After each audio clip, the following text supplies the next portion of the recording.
শীত এলেই গ্রামটা বদলে যেত।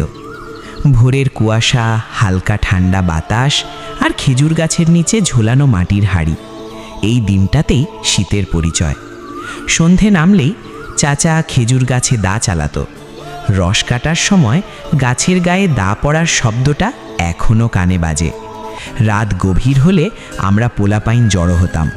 চুপচাপ নিঃশব্দে হাঁড়ি চেক করতাম, কার হাঁড়িতে রস বেশি। এই নিয়ে ছিল যুদ্ধ। একজন পাহারা দিত, আরেকজন হাঁড়ি নামাতো। মুখে প্রথম চুমুক পড়তেই মনে হতো এর চেয়ে মিষ্টি কিছু নেই। ভোরে সূর্য উঠলেই শোনা যেত চাচার গলা, হারামজাদা পোলাপাইন, সব রস শেষ কইরা দিস।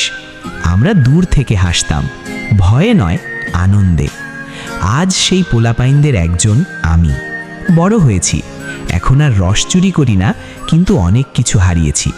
সকালবেলা এখনও খেজুর গাছ দেখি, হাড়ি ঝোলানো থাকে, কিন্তু দৌড়াই না। মনে পড়ে সেদিনের কথা। ছোটবেলায় বড় হতে চাইতাম, আর বড় হয়ে বুঝেছি সবচেয়ে বড় সুখটা ছিল ছোট থাকাতেই।